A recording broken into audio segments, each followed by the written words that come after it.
Thank you. Good morning, everybody. Thank you, Mr. Inman, for being here. Thank you so much. It is 9:16 a.m. and I call this special meeting to order. If you can please stand with me for the Pledge of Allegiance. Pledge allegiance to To the flag of the United States of America, to the republic for which it stands, one nation, under God.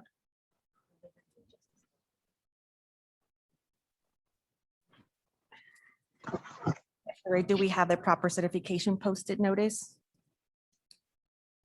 Madam Chair, the meeting has been posted in accordance with the law. Thank you. Do we have any public comment for this morning? No, ma'am, no public comment. So this morning we have Mr. Inman. Yes, ma'am. So Dell Inman, a prospect candidate for position District 7, correct? Yes, ma'am. So I want to thank you so much for coming here this morning on such a good weather. And obviously because Friday, I know a lot of folks would rather stay at home. So thank you so much for making time to be here with us. So I want to introduce to you myself. This is my name is Miriam. So I'm the chair of the college. And then I have my colleague, Trustee Vote. If you want to. Thank you. So. Good morning. Okay, sir. Go ahead. And then I have online Trustee Pierce. Trustee Pierce. Good morning. Good morning. How are you? Fine. Thank you for being with us. Thanks so much for having me. Thank you so much for waiting for us, for being patient, and for being here this morning. So real quickly, what we're going to do is I will be the moderator for this particular meeting. I'm going to be asking you several questions. These same questions will be asked to our other candidates as well. Very well. And then after we complete the questions, I will open up the floor for my colleagues to ask questions or any follow-up questions after this. And then if at any time you need a break or you need some time off, just let us know and we'll certainly accommodate that for you. We have a chair there next to you, so you don't have to stand for a whole hour or so. And then we also can provide you with any water or anything or soft drink if you need anything like that. Just let us know. Perfect. Thank you. Thank you. So let's start real quick. See. So my first question to you is, we have your resume. So please, in your own words, discuss your background and how you believe it has prepared you to be the board member of this particular college. Very well. Sure. Of course. Thank you. My background is I originally was born just a little bit south of Chicago area. We came down to Texas. I went to enrolled in Aldine ISD. And my senior year, I went to Carver, which is right there in Acres Homes. My senior year, that's where I graduated from. And then we came from kind of a lower income, I would guess, income area. I remember I was a freshman in high school and was working full time.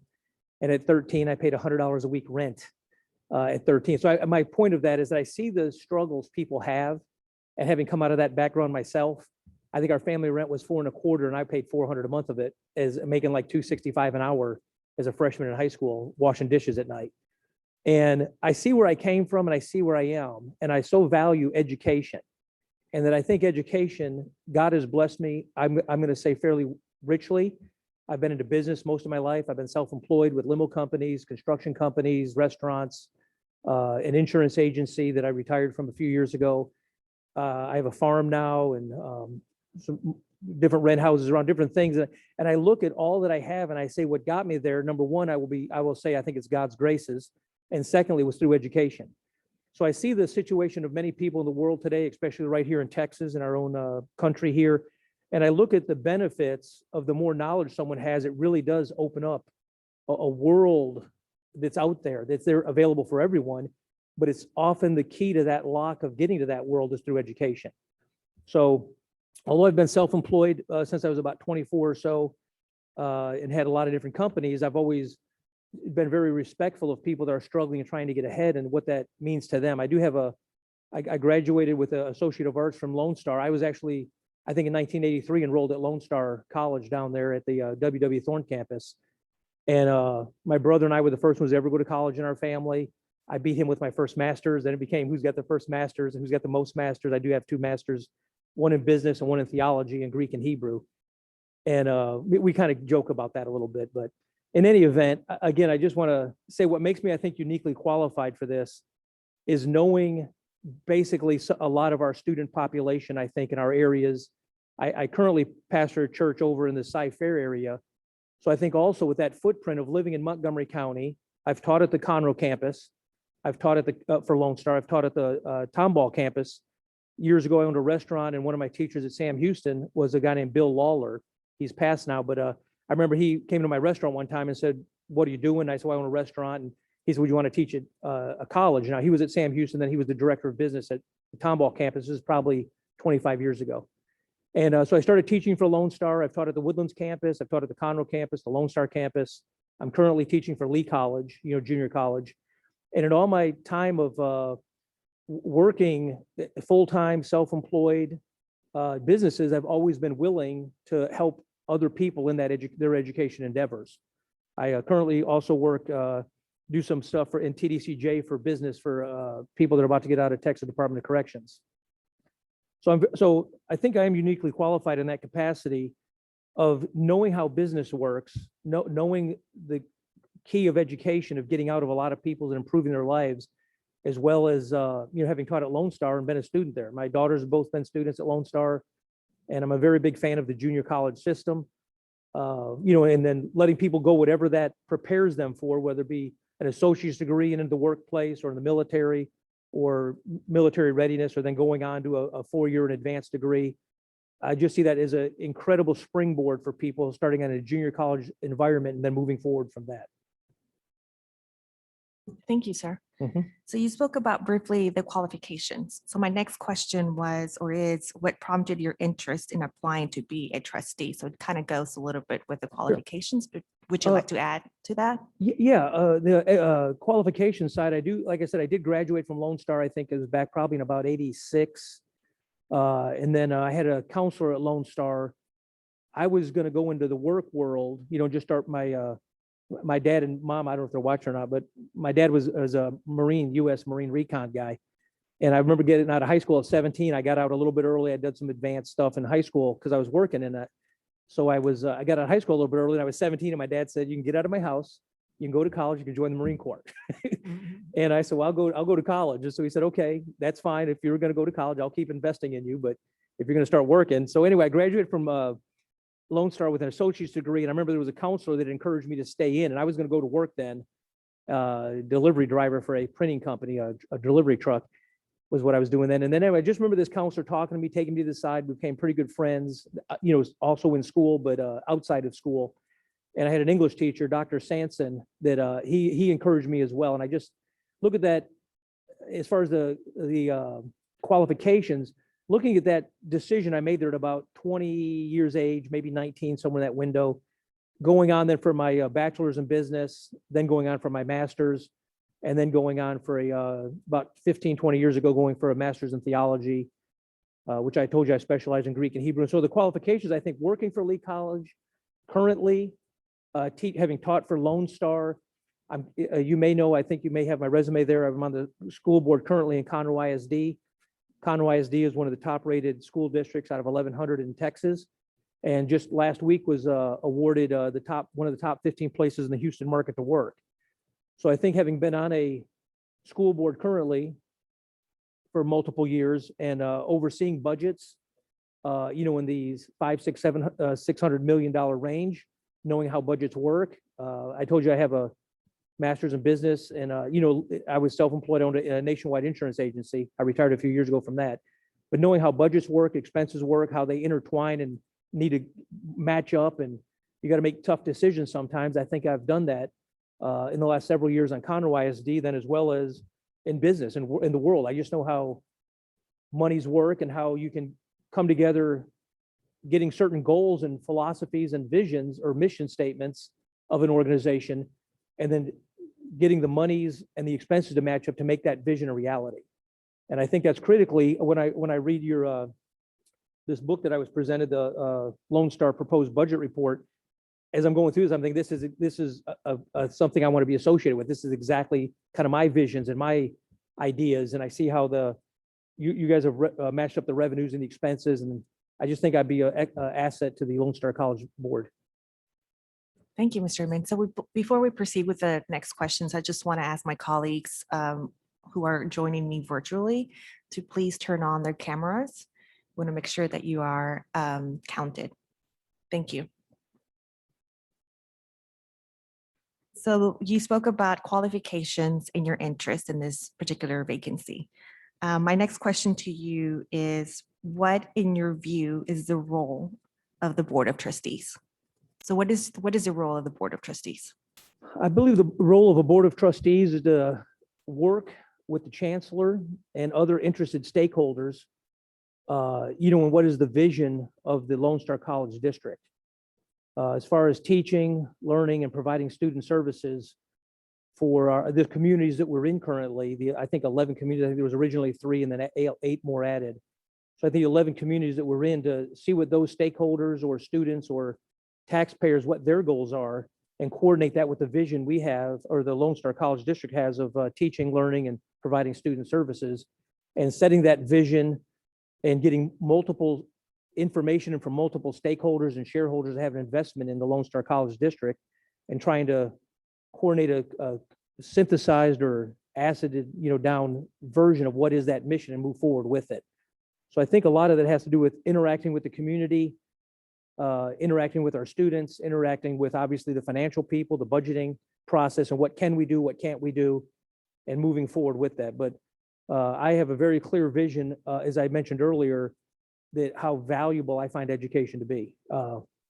Even just here several years ago, I still am in school at different times. I take classes, adult education classes, always studying, always trying to learn more things. I tell people sometimes, they'll say, well, you have all these books, you must know a lot. And I find the more I learn, I know less. There's so much information out there. And I just think exposing students, whether they be younger people or older people or adults or continuing education, how valuable that resource is of education and providing that for them. All right, thank you, sir. So my next question is, the board has 3 main responsibilities, and those are hiring the Chancellor, oversight and approval of policies, and oversight of finances. Mhm. How do you see the board operating in each of these areas? Well, I would think as far as the 3 primary responsibilities, hiring the Chancellor, it would be hiring the Chancellor who sees that same vision that the board has. On the school board, I told you I was on the Conroe ISD school board, and we have a superintendent, which would be comparable to the Chancellor position. But meeting with him and seeing what his visions are and goals, and then talking with board members of what are the visions, then looking at the taxpayers and the students we have, what are theirs, you got to come to a consensus with all parties that once we all agree that, yes, this is the vision, that they all move forward in that same direction. So I think it's critically important who we have as Chancellor. Currently Dr. Head, who I think he started in finance with Lone Star back in the 80s, I think, somewhere in there. But so that kind of dovetails into the second responsibility, is oversight of the finances. I think he'd be a key, and he is a key component, I think, of the success Lone Star's had over the years, his capacities, as well as now as Chancellor. And as I said a moment ago, as far as oversight of finances, making sure we can match up revenues with expenses and that they fit under that overall mission or vision statement.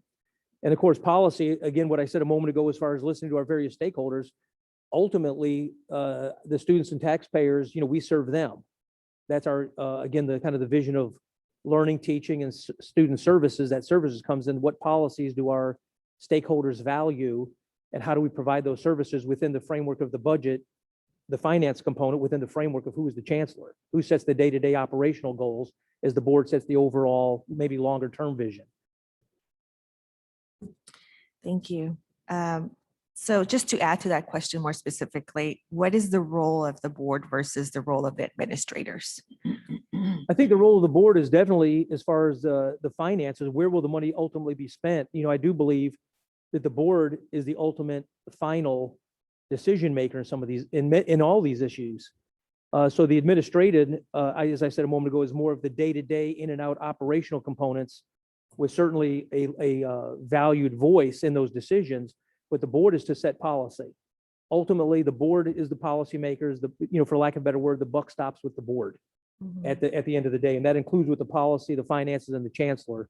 So my difference between the board and the chancellor's office would be, yes, the chancellor certainly has a loud voice in those decisions, as do other stakeholders, but certainly his day-to-day operational management styles and how he implements those policies is critical. And we can have the best ideas in the world, but if you have a chancellor who doesn't properly implement those policies, they don't come to fruition. There's no value in the policy if it is not implemented correctly. So obviously, all three of these do dovetail together between policy. If you have the money to do the policies, that you have a chancellor that implements the policies according to what the board decides. All right, thank you, sir. My next question is, what do you think are the priorities of Lone Star College? Now, some folks might say their priorities could be students. Other folks might say finances. And then we have some folks who priorities are diversity. So according to you, what are the priorities of the Lone Star, or what do you think are the priorities of the college? I think the priorities, they may change over time.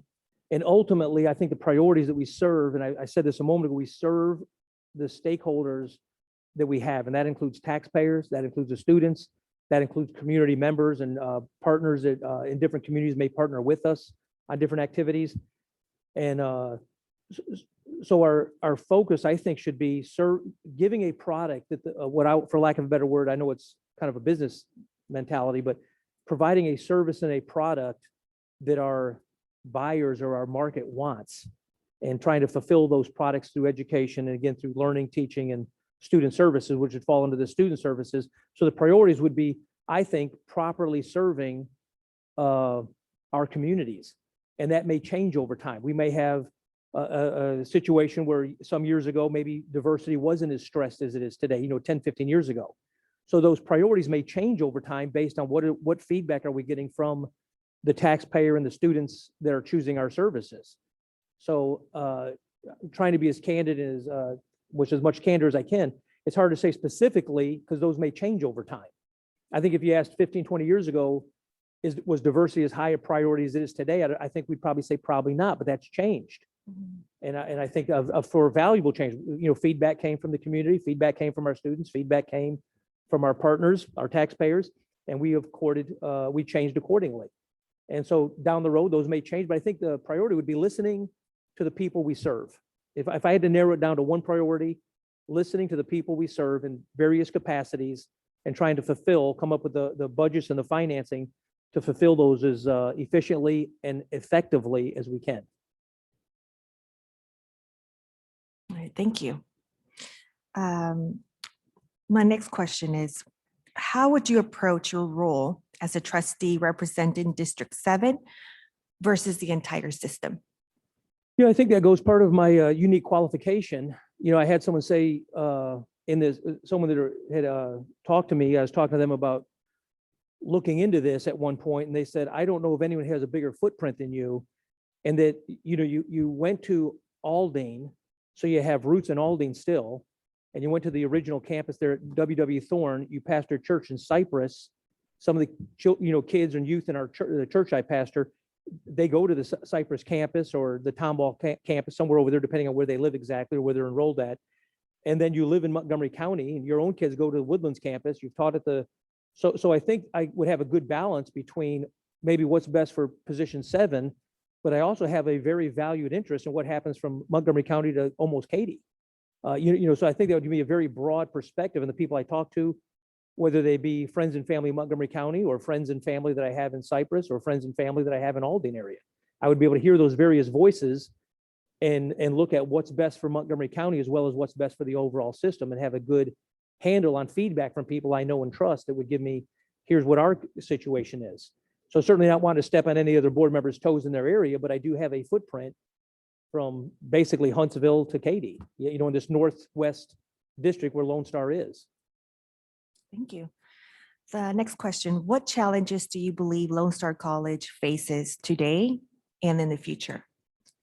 I think some of the biggest challenges, well, in different areas. One, the technology changes is education is delivered in various different formats. It used to be you come into a room, you sit in front of a teacher, maybe a lot of lecture style, where now it's a lot more interactive. I think we need to keep adapting as technology adapts, to keep adapting to not changing the message of education, but changing the method of how maybe we deliver that. A lot more online classes. I know when I was a student, there was no originally there was no such thing as an online class. That was, and then I started hearing about it, and then I've taken both in-person class as well as online class. I took one class some years ago. The teacher was in Germany, and I think we had to get up like at 3 a.m. for a class and put our headsets on and put in our front of computers. And so I guess one of the challenges would be the technology. As technology changes, there's some someone might say some threats there in that. I look at them as opportunities, maybe change some of those threats and technology opportunities. How can we deliver our product to a generation who grew up digital? I'm analog. My brain still thinks analog, if that makes any sense. But I know there's some challenges there with becoming digital and knowing that is the future. Actually, I take it back. It's the present, and it may be growing that way. So I think some of the challenges would be the technology and adapting things to make sure technology works perfectly all the time, which I think there's still some struggles with that. Bandwidth, that, just different things are still struggles, but improving in that. And then I think also just one I think challenge of any board in any institution is when new ideas come in, you have to be able to respond to them and take them for the value they're presented with, versus what we've never done that before. So therefore you get cemented into your way of doing things. I think a challenge, that's kind of maybe more of a philosophical position, but you have to be willing to adapt to what the market is asking for. Again, I want to be clear, not leaving our educational goals. It would be easy, I think, to get so caught up in various cultures, situations of the day, that we start losing the main purpose of why we're here, keeping the main thing, education. But the challenge would be, how do we keep relevant in our culture and in our society, in our students we serve, and our partners we serve in that area. So that would be some challenges, I would think, that I would think is technology, then also not getting too focused on internal, but keeping our eyes also always externally focused on what's going on around us. So before I begin with the last question, Mr. Inman, I just want to let you know that we have here virtually Trustee Ayers Wilson with us. Trustee Wilson, can you hear us? Yes, I can. Hello. Yes, I can. How y'all doing? Thank you for coming. Thank you. And then we have also Trustee Stoma with us. Good morning, sir. Good morning. I too thank you for coming. Thank you. Thank you very much. And then we have Trustee Kane with us, joining us virtually. Good morning, Trustee Kane. Good morning. It's good to see everyone. And thank you so much, sir, for being here. Yes, sir. Thank you. And then we have lastly, Trustee Sullivan, who is joining us this morning. Thank you, sir. Yes, ma'am. Thank you. Thank you. So my last question to you, Mr. Inman, is what is your perception of Lone Star College today? What does the system do well, and what works needs to be done? I think what the Lone Star College does well today, I told you a moment ago that my 2 daughters have enrolled in Lone Star, and we live here in Conroe area. We have a farm in Huntsville. My oldest daughter lives at our farm in Huntsville. And I had told both of them from my own experience, when they graduated high school, they're both out of high school, obviously. When they graduated, of course, it came up with the family discussion about where to go to college. And I had told both of them, my brother's A&M, my sister's A&M, I'm Sam Houston. My older sister, she graduated from Lone Star with an accounting degree. And I told them my experience of any school, I would recommend your first 2 years of school is Lone Star. So as far as what they do well, I think they do very well at preparing students. I can't, obviously not all students, I'm painting with a broad brush here, but my own experience, I don't think I was ready for 4-year college when I was 17. And, I look back at that, I think my first 2 or 3 semesters, I think I took like 6 hours, and I got out of that high school where you had a schedule, and now all of a sudden you're in charge of your own schedule. And, it was like, well, I'll take 6 hours. I don't want to put too much of a load on me. And miss class and go to class. And it's, so I think what they do really well, and again, I mentioned earlier in this conversation, I had some counselors that look back at that really, I still think, why did they put so much energy into me? They didn't know me, but they, hey, do this, do that. You've got a future. You can do this. You're just encouraging. So I told my own daughter, I said, my experience when I went to Lone Star was superior to virtually any education system I've been in. And I've been in a lot of different, both as a teacher as well as a student in education environments. But I said, not just the education, but the manner and the heart of what I think Lone Star is trying to offer our people. So I think what they do really well is prepare that 17, 18, 20-year-old student for either, going to the job market, going to the military, starting their own business, preparing themselves to go on for advanced placement or advanced education, or into their master's or doctorate degrees. Every student that comes to Lone Star, I see an opportunity that Lone Star handles that student and what is best for that student. If that student says, I want to get an associate's and go on and start my own business, I think Lone Star says, we're on board with that plan. If they say, I want to go get my doctorate, become a medical doctor, great, we're on board with that plan. I've got a nephew that graduated from Berkeley, and he's now a surgeon in an emergency room in a hospital. And he grew up in California, is my brother's son. But I think of his education and what he's got, and my kids starting here at Lone Star, and I'm like, I'd rather my kids at Lone Star than Berkeley. I know Lone Star. I know the system. I know the teachers, how they care. I know some of the teachers that when I taught at Lone Star, we would meet sometimes after evening classes. We'd go to dinner together. And I remember them saying, hey, I've got a student here that might need some help, and I've got this. And I thought, even after 9 o'clock at night, we're out for a hamburger and some Cokes with some other teachers from Lone Star, I would hear them talking about their students and how they got to pour into their student. They got to do this for this kid and this one for this kid. And so what they do good, they provide good education in a very, I don't want to get too caught up in this, but where I am, I think started at Lone Star.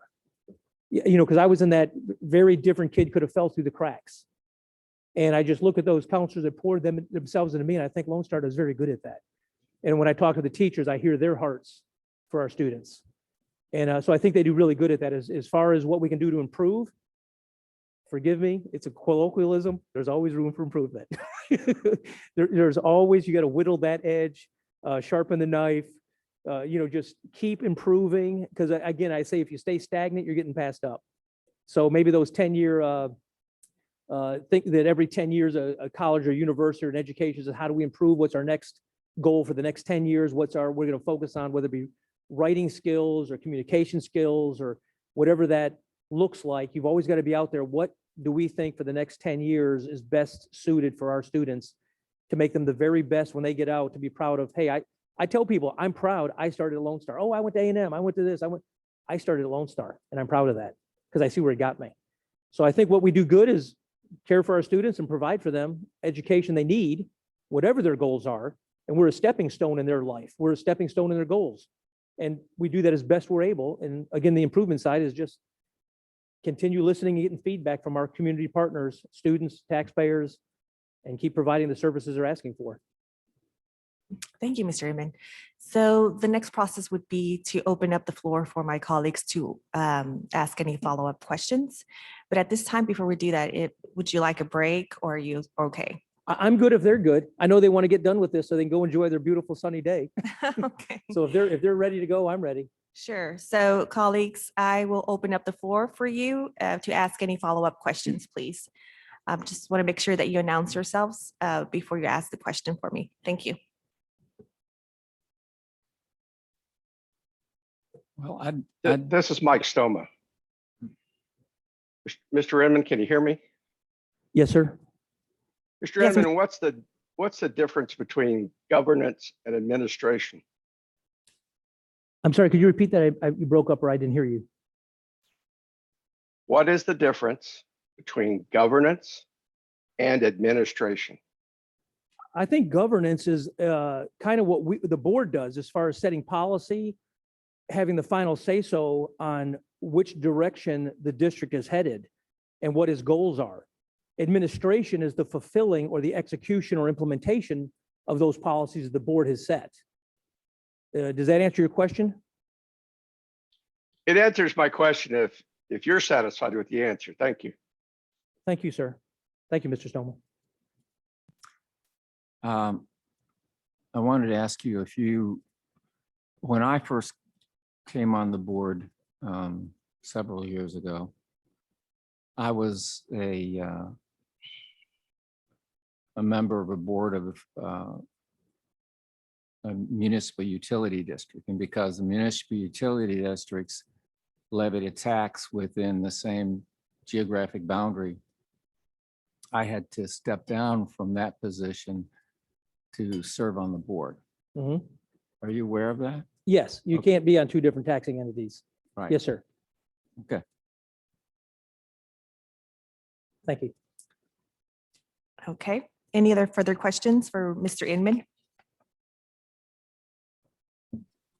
Hi, this is Trustee Aris Wilson. Yep. Now I know the chair asks what's good about Lone Star and what possibly could need improvement. And to me, you answered very well about what's good, but where you see improvement, you really didn't answer. So could you elaborate more on issues you might see that Lone Star might could improve upon more specifically? Sure, absolutely. Yes, Thank ma'am. you. And thank you for your question. And I'm sorry, that was Miss Iris Wilson. Is that who just said that? Aris Okay. Wilson. Iris Wilson. Thank you, ma'am.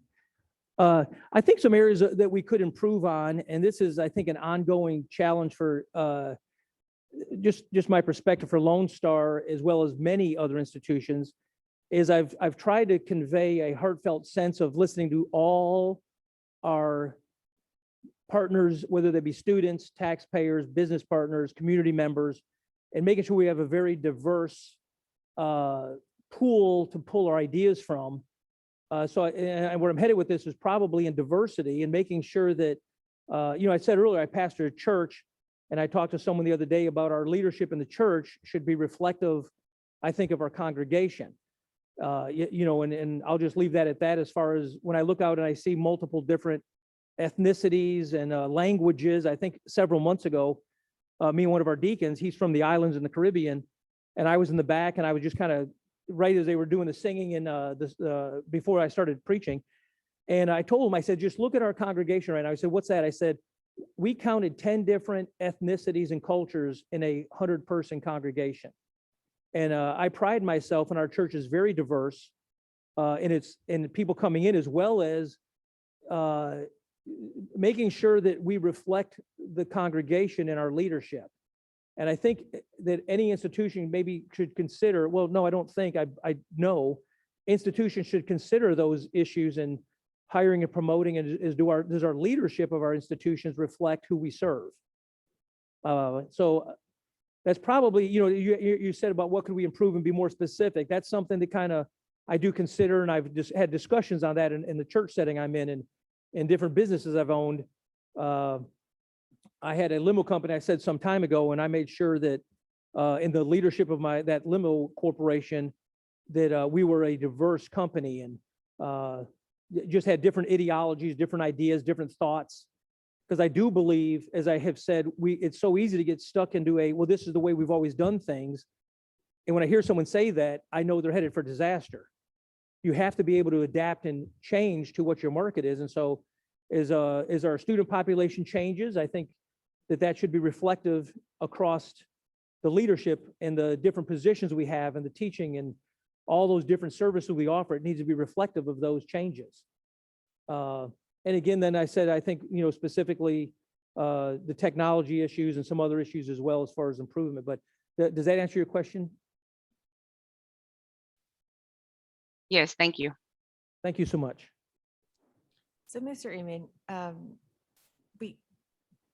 Trustee Kane, do you have a question? I see that you. Yes, I do. We know how important it is for high school students to take Lone Star courses. How would you work with high school administrators and counselors to get more high school students taking those? Did you? So let me, Trustee Kane, I think you, the technology is not working, but I think we sort of heard your question, and let me know if this is what you intended to to have the question be. You talked about students and how it's reflect how we work with students and ISDs. Is that correct? Yeah. The city better. Maybe you can get closer to your phone. There we go. See if that works. Can you hear me better now? I can hear you a little bit. See if that works, Trustee Kane. If it doesn't work, you're more than welcome to text me your question and I can let Mr. Inmate know what question you wanted to ask. Technology.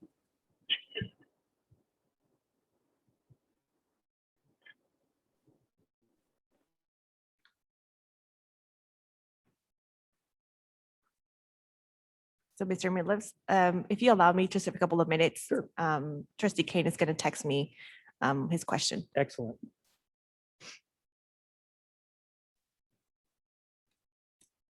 Madam Chair, this is Mike Stone. I got another quick question, I think. May I Yes. ask it? Mr. Inman, how did you hear about this position? I heard How did about you hear this. there was an open seat? Could you repeat that last part? How did you find out that there was an open seat on the board?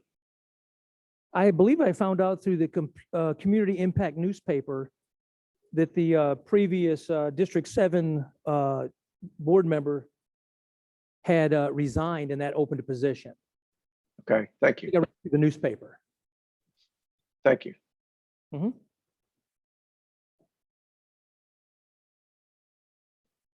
And Mr. Stoma, while we're waiting on the question to come in through text, and then once I heard that, then I did visit with some people, spoke to my wife about it, talked about, the possibility of moving forward. And then I moved, that was moved forward with that idea in mind, living there. You seem well prepared, so I appreciate you doing your due diligence in preparation for this interview. Thank you. Yeah, I thought it was gonna be over the budget, so I've memorized this book. Well, we're still debating over the budget, so I don't think any of us have it memorized. It's a lot of memorization. Trustee Kane, are you still good?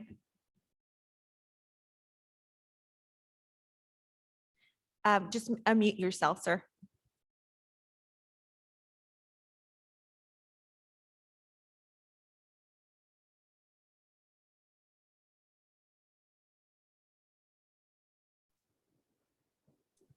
Is this any better?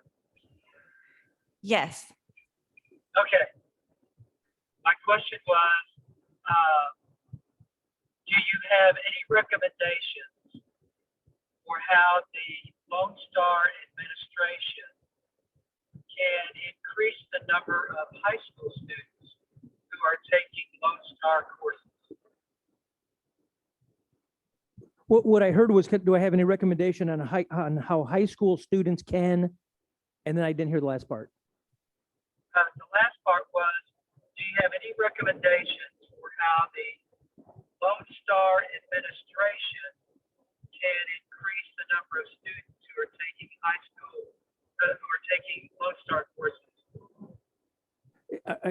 I think what I heard you say was, does Lone Star have any administration, what recommendations I have on how Lone Star administration can get additional high school students enrolled in Lone Star?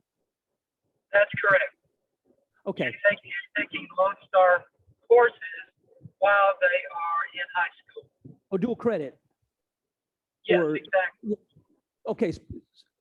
For those that, I don't know if everyone heard that, but I think specifically, Member Kane's question was how the recommendations I would have on Lone Star administration seeking to increase the level of dual credit classes for high school students in our district.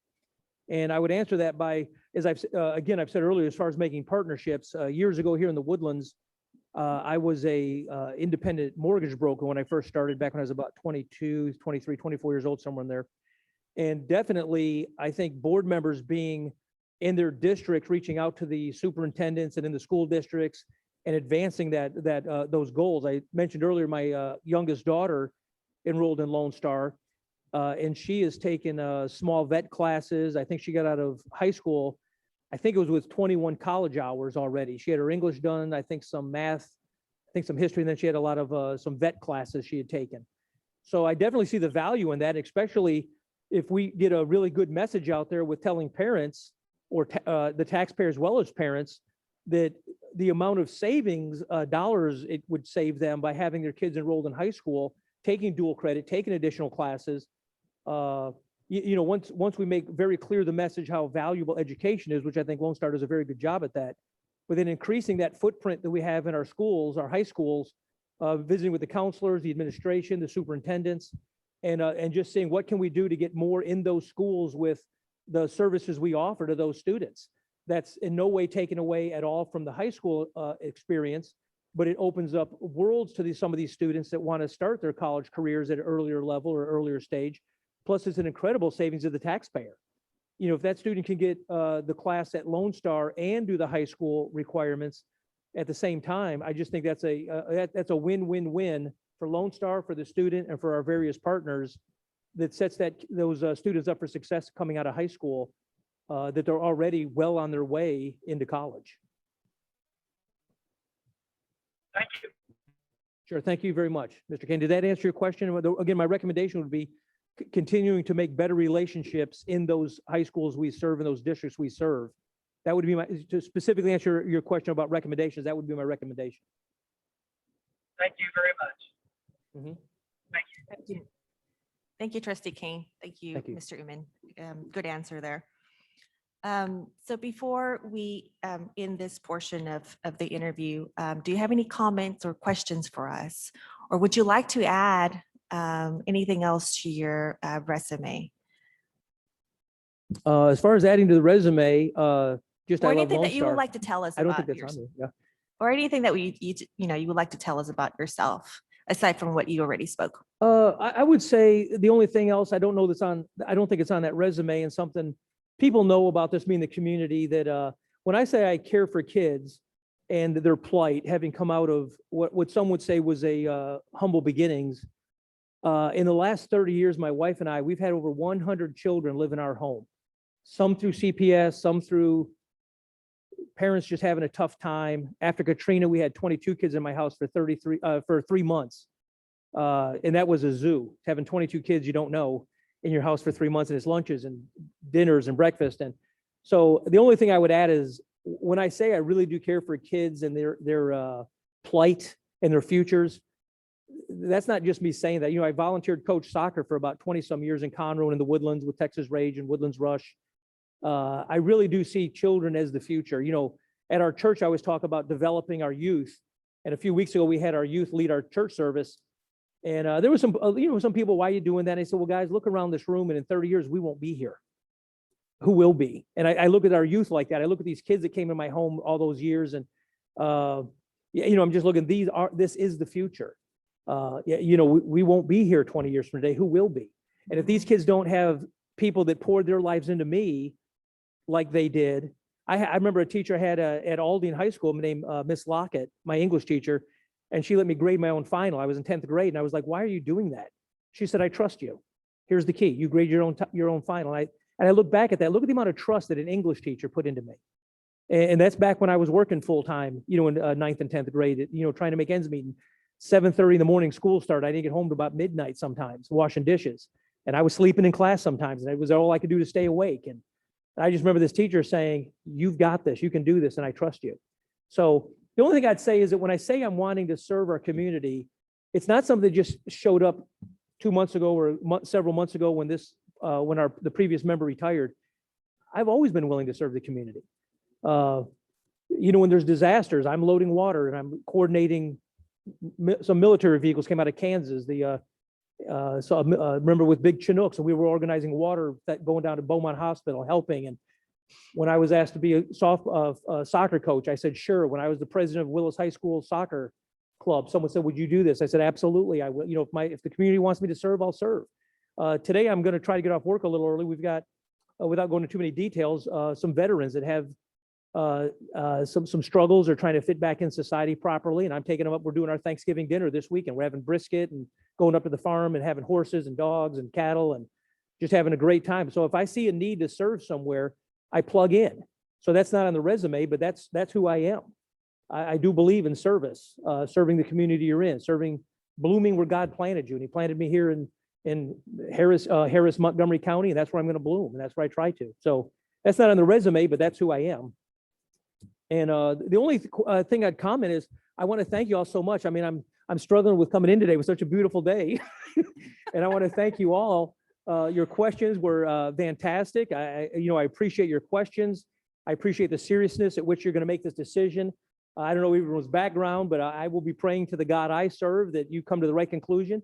And if you go a different direction, praise God. I'm so thankful you gave me this opportunity to even visit with you all and express to you my concerns. And I definitely want the very best for Lone Star. And if you decide to go a different direction, praise the Lord. I'm delighted you found someone better. I don't think you will, but if you do, praise the Lord. I'm delighted with whatever you decide, I will be very happy with. So God bless each of you. I thank you so much for your comments and your questions and your time this morning and hosting me here. I do thank the chair. Thank you, Mr. Vogt, for being here, and each member that's here today as well. And of course, to Desiree, thank you so much, and those that are here on the side. That's all I would add to comment. Sure. Thank you, Mr. Moon, so much. Thank you so much for your interest for applying in this particular position. Thank you for your community service. That really means a lot. And I know it's hard work, but it's something, that we love to do. So thank you so much. Yeah, when we had those 22 kids, I remember opening a loaf of bread, just tearing the plastic out, dumping it out, ketchup, mustard. And when I grew up, I used to tell the kids, there's two things on the menu, what I make and hungry. And you can have as much as you want of either one. And I said, that's what I got when I grew up. So there you have it. So it is a delight to serve. And I do want to thank each board member. I know this takes time and energy, not just this morning, but in general. So again, if we don't meet again, I want to thank you and congratulate you for the service you do in your various communities. And I do look forward that we would be a member of that group that you're in.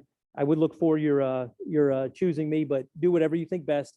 And I do appreciate the service you give to your communities. Thank you so much. God bless you. So thank you, Mr. Happy Moon. Thanksgiving. Thank you so much. Happy Friday and happy Thanksgiving. Thank you, sir. Thank you. So board members, we're going to take a brief break, maybe like a 5-minute break, and then we will go back to our second interview. Is that Desiree? We'll be with you shortly.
the button, turns green.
Okay, good morning. It is 10:35 a.m. We'll go ahead and start this meeting. Thank you so much, Ms. Wilt, for joining us this morning. Thank you so much for, applying for this particular position. And we really appreciate you coming here on a Friday, a weekend before Thanksgiving. So thank you so much for making the time to be here with us. So real quickly, I want to introduce myself. So my name is Miriam Saldivar, and I'm currently the chair of the Board of Trustees. And then I have next to me, Trustee David Vogt. And then virtually, we have a Trustee Jim Kane with us, joining us. We have Trustee Stoma with us. And then we have Trustee Ayers Wilson with us. And Trustee Pierce with us. Good morning. Good morning. So are these all the folks that we have at the moment? Okay, so just a brief reminder to please make sure that we see you during this particular meeting, Can you see me? that we see all the Board of Trustees who are joining us virtually. Okay, I'm turned sideways so my legs will fit.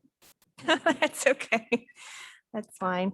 So what we're going to do here, Ms. Wilt, is I am currently the moderator for this particular meeting.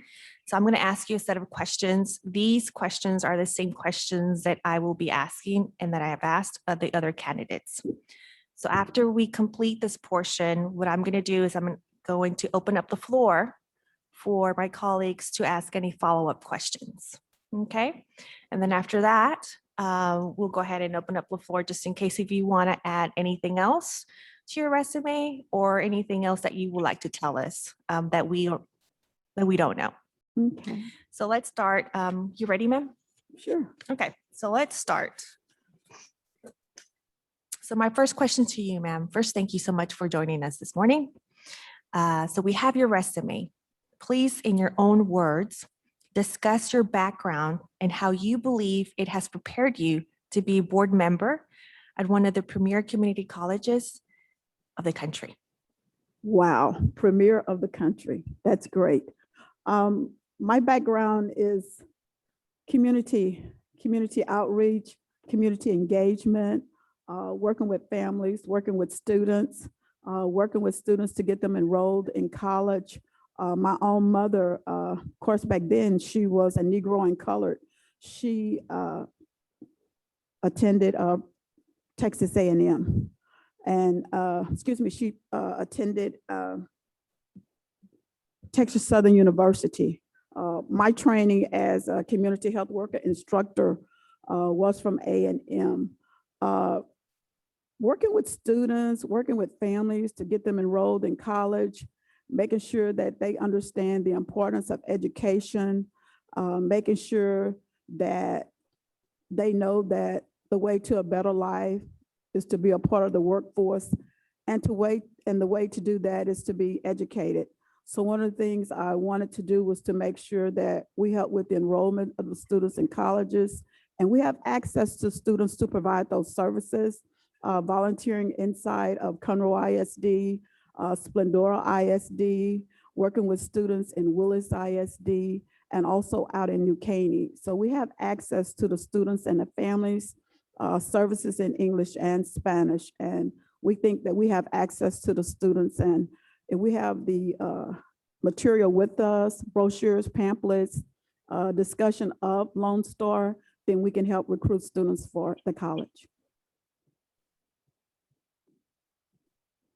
Thank you, ma'am.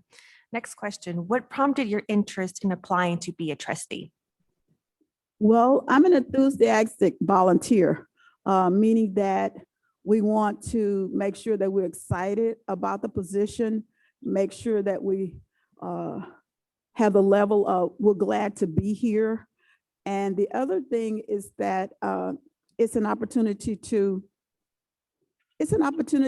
educate a lot of families that haven't had access to college, making sure that they understand. Of course, in order to make sure that they understand as a board member, I would have to understand the criteria and what it takes to get enrolled in college.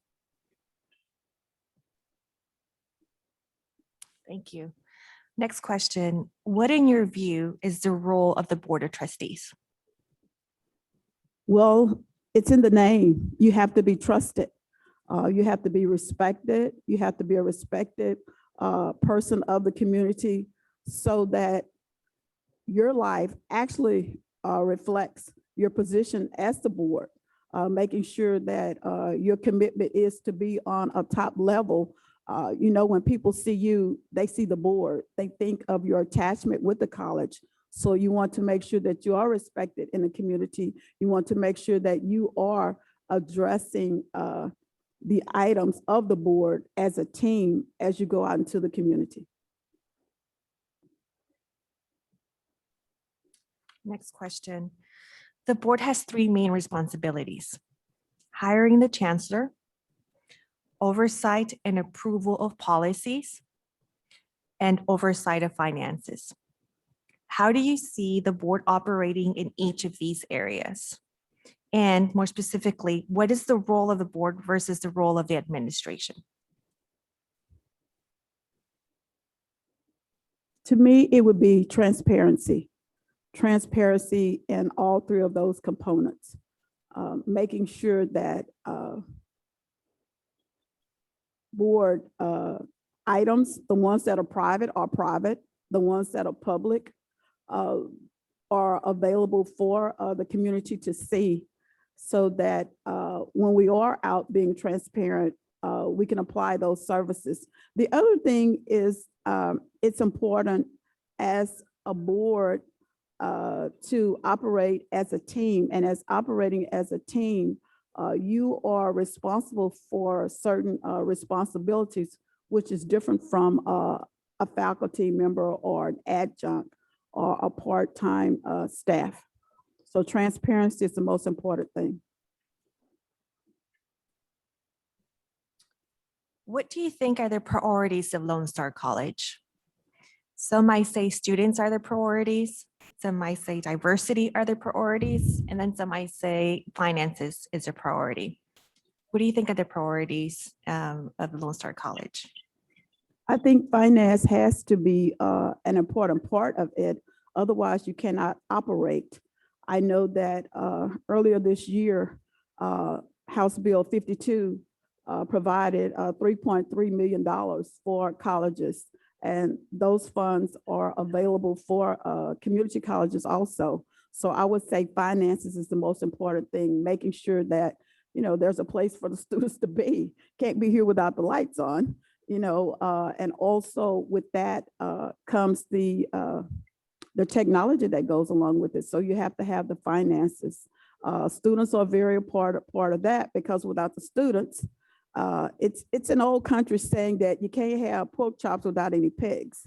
So it's important that you have students right under finances to, you know, to make the college doable, and the quality of the students is good. Also making sure that the students pass, not just enroll and be a number, but also that they're successful, and making sure that what's available, how can we help them be successful? How can we help them enter into the workforce? So I would say finances first and students second.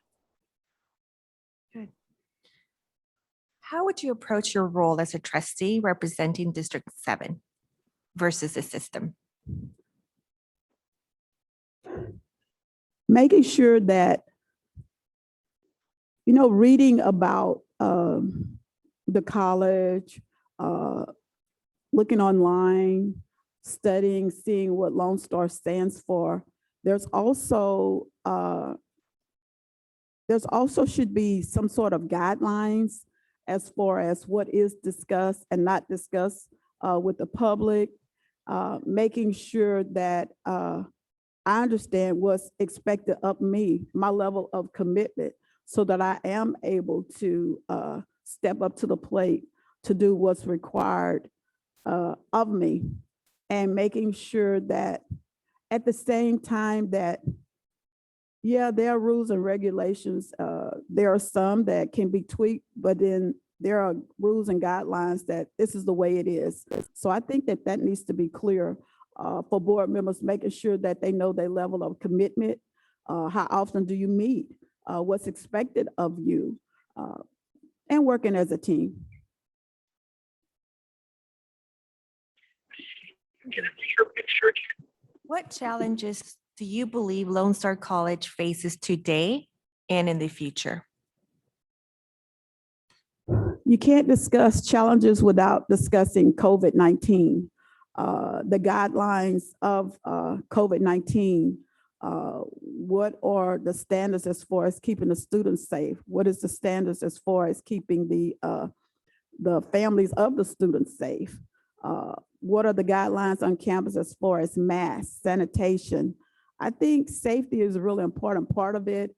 And also included in that safety is safety as far as the parking lot, parking, ground security, proper lighting, safety as far as, is there a medical staff available for students if there is an emergency, heart defibrillators, where are the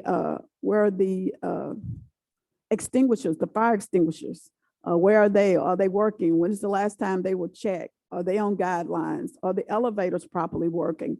So I would say safety within the campus for the board members, also safety on the campus for the students, the faculty, with the workers that prepare the food. Are they wearing masks?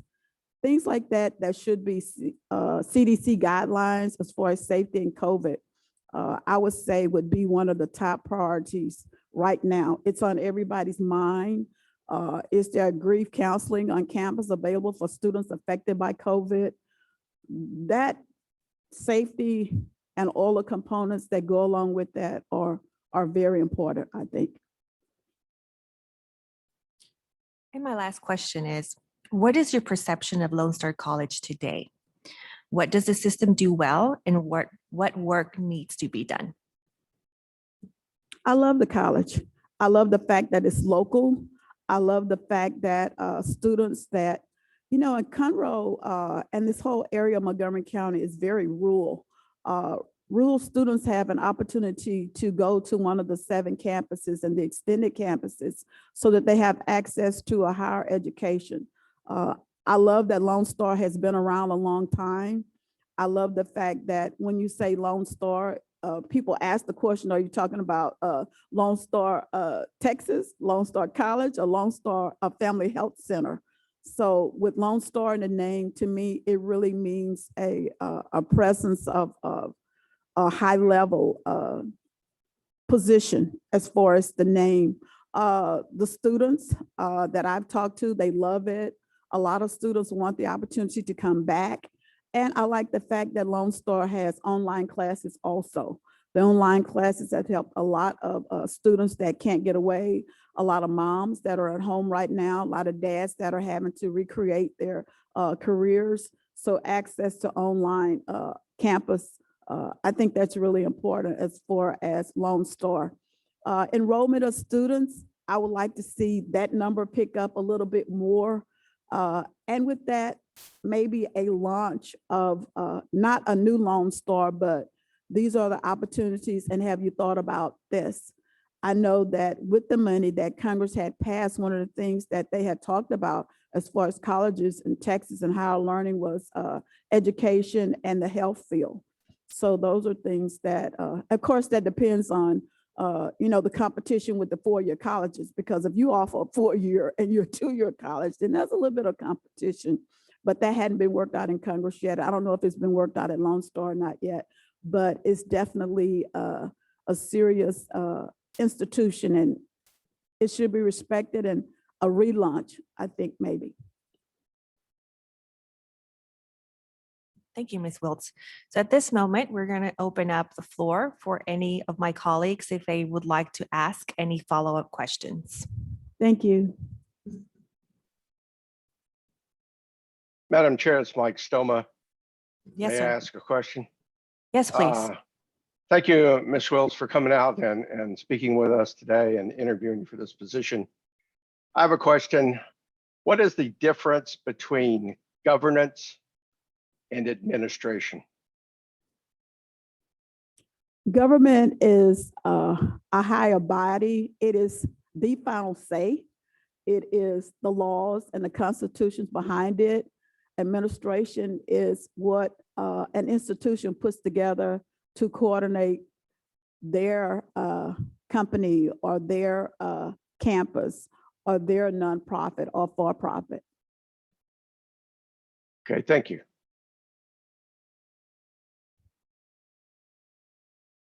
Any other follow-up question? Yes, Madam Chair.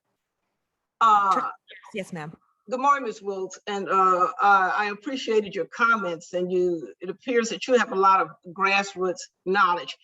That is something that is needed. You know, a lot of times board members don't really get a chance to, we get around as much as we can, but we're not what I would say really grassroots community people, not most of us. But anyway, I liked your approach in that. Now you mentioned that I know that you work with nonprofits, right? And you also mentioned that you get to see a lot of young people. Just kind of expound on that. Tell me a little bit more. You get to meet with a lot of young people. Is that part of the nonprofits that you do? Because young people, they are the future. I agree with you. And how we get to them and get them to college is another question. So what kinds of ways do you approach? How do you approach these young people? One of the things that we've done at Children's Books on Wheels is to ask young people, how do you connect with young people? Okay. You work with them, the conversation. It's not the ebonics or the swags or the comments, but it's the questions that mean a lot to them. Things like when you say things like what grandma did and all of that, that immediately shuts a young person down because they can't relate to those topics. So you want to be current on what's happening with the young people. I know that last summer, we were able to talk to a lot of students that wanted to go down to protest because they had heard that their parents had protested, and protesting a while back was different than protesting now. So we met at Children's Books on Wheels and we had a panel discussion with the students. So if you're going to protest, we ask questions like, well, what are you going to do if the person next to you throws a ball or something, and then they turn around and look at you and all these people pointing at you and you're trying to defend yourself and you know that it wasn't you. By the time everybody gets together or your parents get a lawyer, your college career is already over. Are you sure you want to go down and protest? There are other ways to participate. One of the things also is Children's Books on Wheels. We're a nonprofit, so we're nonprofit mobile literacy. And so mobile means we have access to families in North, South, East, and West Montgomery County. And with that, we're able to go on the campuses. A lot of the services that we provide. Let's say, for instance, a couple of weeks ago, we were asked to come out to Conroe High School. And at Conroe High School, we had access to a lot of the young ladies as part of Women of Vision. Which projects did they want to work on? What did they see their volunteer hours like? And we talked about volunteer hours, and I encouraged them to add it as part of their resume. So they got excited about volunteering. So volunteering wasn't just volunteering anymore. Now it was, okay, hours for my resume. We have a garden that we have at Children's Books on Wheels, which is a community garden. And in that space, we work with the students from College Park. And because the students are disabled, they need a place to be. Well, there's a big liability in letting those students volunteer at a lot of organizations. And because they're able to go out in the garden with their parents, they're able to be a productive part of the community. We volunteer and have partners like Entergy when we provide free tax services. And with those free tax services, students are able, their junior and senior year of high school, the economic classes, are able to see what it's like to do that, to provide tax services. So, and we always have to tell them, when they say, well, you know, I carry myself, my mom and dad didn't carry me. And I do things like, do you pay your own cell phone bill? Do you buy your own toilet paper? What do you do? And they go, no. I said, well, then your parents are carrying you and taking care of you. So they carry you, but you can get all the money that you paid in back from your part-time jobs. So those students have access to providing free tax services. We provide FAFSAs for young students out at the Tomball campus. I know that this year, the tax season went on until July. And so we were able to help a lot of students here that were applying for FAFSAs and work with Ms. Brogan to make sure that students and families had access to free tax services. We make sure that we have books that children like to read, excuse me, as far as the high school students, so they can come in and organize books. We take those opportunities to have books for them that are self-help books. We work with high school students and their family as a unit. It means a lot to work with a family as a unit. A lot of times with that, we've seen the parents are able to ask questions like, well, how'd you get them to open up? How'd you get them to volunteer? We work with a lot of judges for students that need to have community service hours. As far as they missed their curfew or they were caught shoplifting. So we work with the judges to make sure that the young people have an opportunity to give back. And when I tell you that a student has to organize 3,000 books and then they're like, I don't want to do that. And I say to myself, okay. So I'll say, well, did I say take all those books off the shelf and put them in by color? And they go, but you didn't say that. I said, but you weren't listening. And so the parents get back with me and they said, how'd you get them to do that? They said, they don't ever want to see you again. I said, well, good, because that means that they understand what it means to volunteer and work. Working with the students in multiple languages helps us a lot. We're able to communicate projects that we do with the laptops with the students. So we engage the students. I have 7 children of my own. Our oldest son passed away last summer, but we have our kids that we work with, and my grandkids are all ages. We're diverse. When I was young, they used to make fun of us and say that our house was like the UN. I didn't understand what that meant until I got older, because my dad worked for the Grogans, and the Grogans would come to our house a lot. Mr. George, Mr. Horace, Mr. JG, and they would bring their kids. So being diverse in the community, being diverse as a family, working with children of all ages, working with children of different backgrounds, you tend to connect and you ask the children, what do they want to be? A lot of times you decide what they want to be. They've been in college for 2 years, you spend all this money and they go, that's not what I want to be. That's not the profession that I want. So you give them the opportunity to enroll in college on something that they're interested in doing. Thank you. Thank you. Well put. I do have a question from Trustee Kane, who's joining us virtually. So his question is, what additional measures can Lone Star administration take to make the community more aware of the numerous quality offerings and opportunities that are available to students? I would say a relaunch of all the campuses at one time. Relaunch meaning not launch as L-U-N-C-H, but it's L-A-U-N-C-H. Relaunching the branding of Lone Star, why you were from the beginning, and talk about the beginning of Lone Star and the history of Lone Star. Launching each campus, because each campus was open at a different time, and going into the neighborhood and being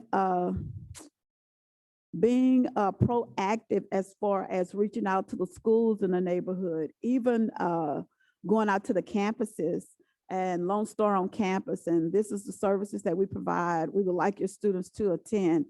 And to the point of someone that looks like them going out to the school. The one thing that I've found out is working with our promotoras and working with our volunteers that if you're talking to and engaging someone, you want someone that speaks that languages. Nobody wants you to talk to them with Tex-Mex. It's not fair, it's not proper, and it's not right. So if you're recruiting students from a population, then you want someone that's Spanish speaking. If you're recruiting students that are Indian, as far as Indian from India, not Native American, so that you have that opportunity on campus for the students to have access to that. And you got to have incentives for students, Lone Star USB drives, Lone Star cups, Lone Star pens, Lone Star everything, because all kids like giveaways, things like that, so that they walk and talk and see Lone Star, balloons, bells, whistles, to get the students enrolled. A lot of students that think that they don't qualify. A lot of students aren't familiar with dual credits. By the time you graduate from high school, you already have an associate's degree. So now that the schools are open and that we can get back in, go into the schools and have access to the students, their freshman, sophomore year, so that by their junior and senior year, they are doing dual credits. They are able to enroll. Thank you so much. Any other further questions? So at this time, I'm going to open up the floor to you, Ms. Wilt. So if you can offer any comments or just let us know more about yourself, or just kind of talk to us more about, what you feel about the college, and just give us some more perspective. So let me hear more about you, I guess, or maybe you want to add something else. So this is your floor. Okay, well, thank you for the opportunity to be here. I definitely want to thank you for the opportunity. It's important that you ask me questions and I listen. It's important that I ask questions from you. I do have a few questions if you don't mind. So I know that we had talked about what it means to be a part of the trustee board, but how many hours are we expected to volunteer? How often do we meet? Has that changed? Is it the same that has been before? Are you looking forward to changing that, so that I know the level of commitment that I need to make? The other thing is what committees are available when you come on as a trustee? Are there committees available for you to volunteer in something that's a part of your strong suit? I personally know that I would like to be involved in recruitment. Is there a recruitment part of the trustee board? Not only just the financial part of it, not only just the, so to speak, rules and regulations, but what are we doing as a trustee board to get out to recruit? Are we just sitting in meetings, which is very important, or are we actually out in the community so that they can see us? One of the things that we do at Children's Books on Wheels is when we're out of recruiting and we're providing services, we all have our Children's Books on Wheels gear. So when we're out, are we wearing our Lone Star so that someone will say, ask me about Lone Star? There's a little button that the kids have that ask me about cookies. One little girl had cookies and I was trying to figure out what it was. There's a book, If You Give a Mouse a Cookie. And so in that book, If You Give a Mouse a Cookie, had you not asked her, what are you talking about with cookies? You would not have known, you would just assume.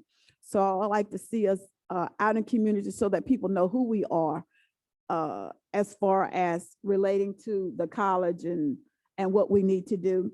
And the other thing is how long are the board meetings? And then at the same time, I want to know what are the standards and the question is how are students and how are faculty given hours for COVID? Like if staff gets COVID, then are they getting paid leave? Is it 14 days? Is it what's recommended by CDC? Are they compensated while they're off during COVID? So those are some of the questions that I have. Sure. So I'm going to open up the floor for any of my colleagues if they would like to jump in. But I'm going to answer maybe two questions.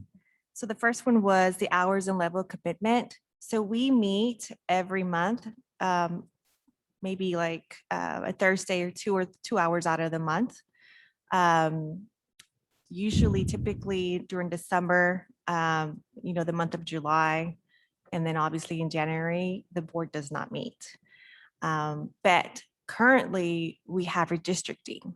So at the moment, we're quite busy with that. So we have to, we're gonna meet twice out of the month for redistricting purposes. So I guess the level of commitment would be maybe 2 or 4 hours out of the month to meet as a board. But obviously, each trustee has their own level of commitment by either, going to their respective districts, meeting their community. That's up to each trustee. So it just varies. In terms of committees and availability, we have 2 standing committees. We have Finance and Policy Committee are standing committees. They are currently filled.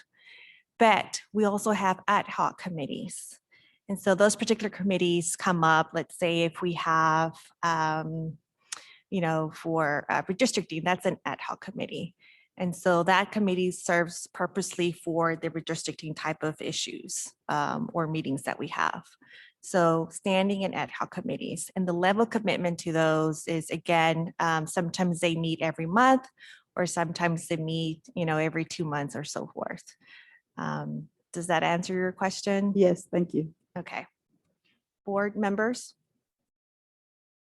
I guess her next question was the recruitment of students. Was that your next question? Yes. You would have- Hi, this is Trustee Aries Wilson, and thank you for coming. I think that's a great question because when I first got came to the board last year, that's always been my cry and my voice. Like, we need more student engagement in the schools. I particularly, am working with my vice president to see how we can start in the middle school area. So at that unit, we're definitely on the same page. I feel like once you catch them at like 7th, 8th grade, then you keep repeatedly go on to their high schools, then of course you know what I'm saying, they'll always get that, okay, well, I remember Lone Star. And to me, that's how you build student enrollment, student engagement with Lone Star. So that's my personal goal, is to get into the community, to the students, to the parents, to the grandparents, as much as possible in order to do that. So that would be my answer. Thank you, Trustee Wilson. Your next question Madam- was, yes. Madam Trustee Chair, Stone. may I add something to that, please? Absolutely. Mike Stoma. Ms. Wiltz, I guess the closest thing we have to what I've heard you describe, I would call it a holistic, evangelistic approach to education. That's what my conclusion from what you said. We have a very new but a successful endeavor with Houston North campus, which is really not one building. It's a group, it's an area, it's a concept, quite honestly, of that type of education where you have to get out. It's evangelizing. It's going out almost door to door at times, to talk to people.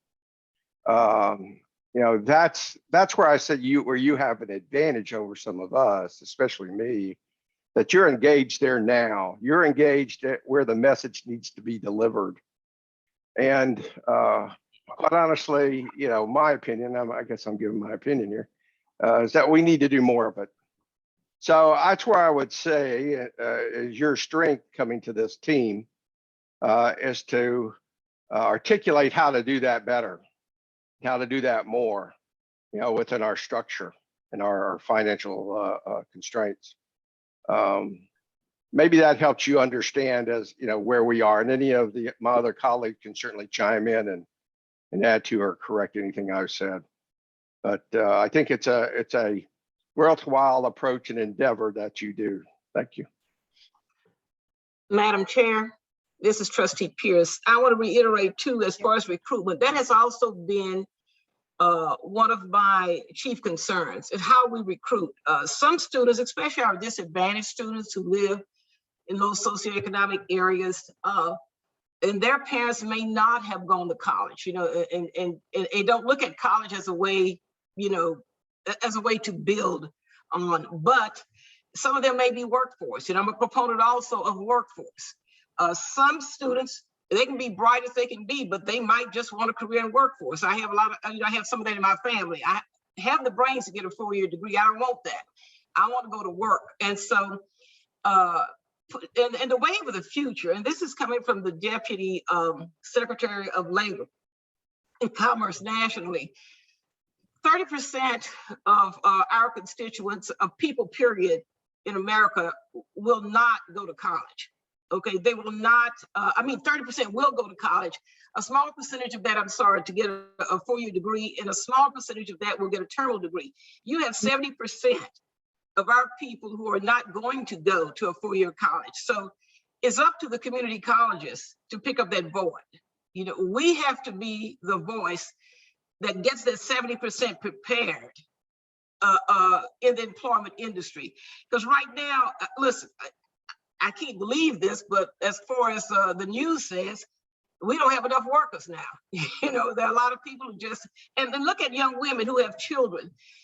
The daycares have closed because of the pandemic, couldn't keep their doors open because they didn't have any kids.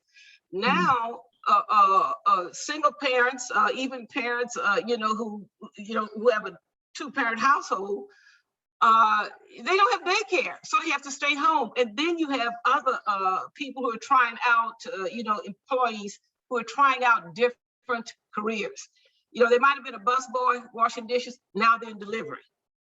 And so, and like I said, it's going to be up to us, because if we don't get out there, my way of recruitment that I suggested a while back would be to have an outreach person in each of these schools, each of the school zones. They call them feeder schools. You have a high school, then you have middle schools that featured in high school, then you have elementary schools that featured at middle school.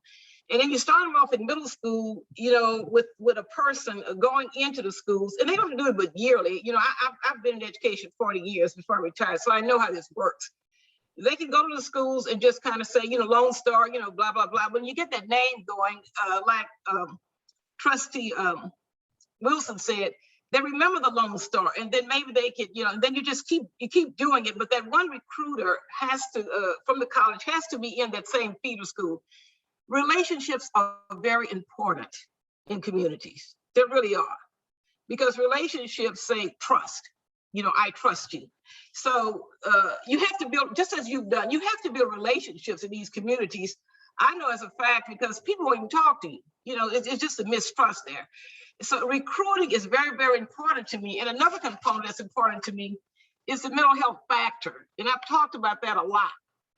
People don't realize, and mental health issues were there before the pandemic. It's even worse now. Mm-hmm. And my daughter does what you call, like I said, she does online phone, and this has been the best thing in the world, because a lot of times, especially people, different cultures, mental illness is taboo. You can't say that word, you know what I mean? Everybody has somebody in their family has mental health issues, and nobody wants to admit it. It's the elephant in the room. But anyway, that is a component to, I like when you say this mobile thing, because students will not come out and say, I have a problem. Just like you said, you have to find certain ways to get at that. It's the same thing with recruitment. But anyway, and like Trustee Stormer said, we can only do so much. We do so much as board members, but we need people on the ground. And I think a lot of times that's how we underestimate, overlook people, because we're not on the ground like we'd like to be. But, and I'm sure that, some of what you're saying, you could at least, teach me a thing or two. But again, I like your style. It's very apropos, and I like what you had to say. And thank you. Thank you. I think your next question was, how long are the board meetings? Is that correct? So typically the board meetings might last between an hour, 2 hours. Or it could be longer. For instance, like I'd mentioned before, we had last month. Was it last month? Yes, last month. No, this month, actually. Yes. We had a board meeting where we had a regular board meeting, which obviously consisted with our regular duties and responsibilities, and that was like almost 2 hours. But then on top of that, after the board meeting, we had sort of a redistricting type of meeting. So our last board meeting lasted roughly 3 hours. So be expecting something like that, especially during redistricting. Yes. And I think your last question was something to do with COVID, correct? Yes. So it was during COVID, as obviously every public entity and school and colleges and ISDs had some difficulty during COVID. A lot of our students were not attending, obviously, in-person class because of the pandemic. So a lot of folks were depending on our virtual classes. So we as a college were very, I could say like, we were not one of the first, but we were one of the leaders in providing, technology for our students to be able to not miss classes during COVID. With the whole digital divide, it was super difficult during that time. And so I think we did a pretty good job with that. In terms of when administration or staff met, I know that we had a lot of our staff and students meet, or I guess our campus, I should say, was open 3 or 4 days out of the week. And a couple of weeks ago, we opened up to a full, 5 days out of the week. In terms of the PPI and the mask and all that good stuff, we excelled in that aspect. I think that we were one of the first entities that we sort of made a policy about making sure that when folks entered our building, they were wearing a mask. We had sanitizers everywhere. So I think we were good in that, and obviously checking ourselves for temperature as well, anyone who came into the campus. Because of the new policy from the governor, we laid back on those, but we strongly encourage folks to wear masks at our buildings. I brought mine. Yes, thank you. Thank you so much. So as far as that, again, is there anything else that you would like to add, ma'am? No, anybody have any more questions or anything? Thank you for the opportunity. Did you want to say something, Mr. Vogt?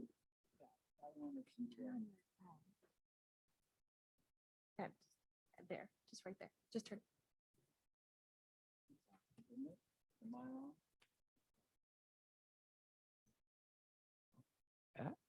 Okay.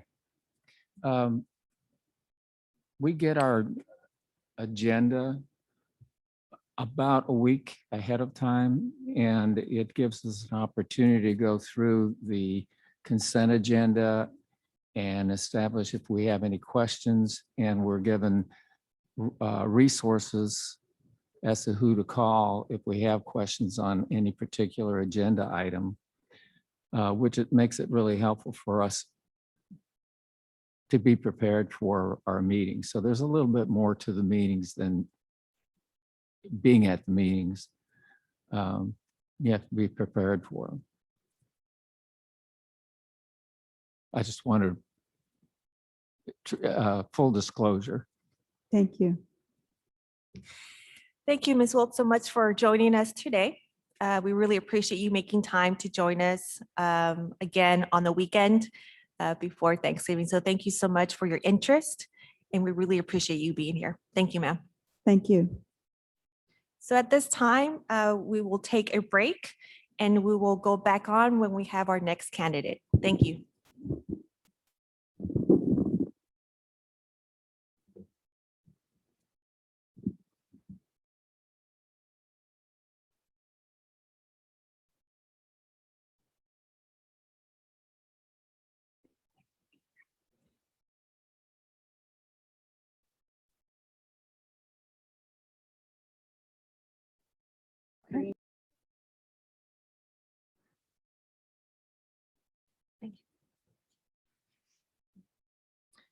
So colleagues who are joining us virtually, is everyone ready?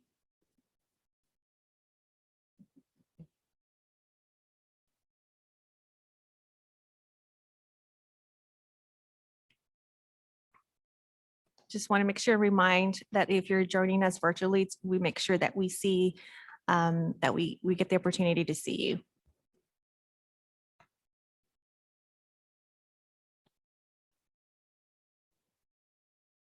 So I think we're waiting on Trustee Stoma and Trustee Pierce. Okay, And thank then you we'll so start. much.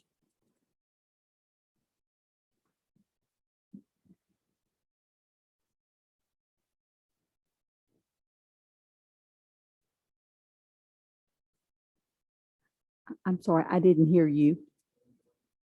I did not, but I'm got on my long sleeves and my little kimono.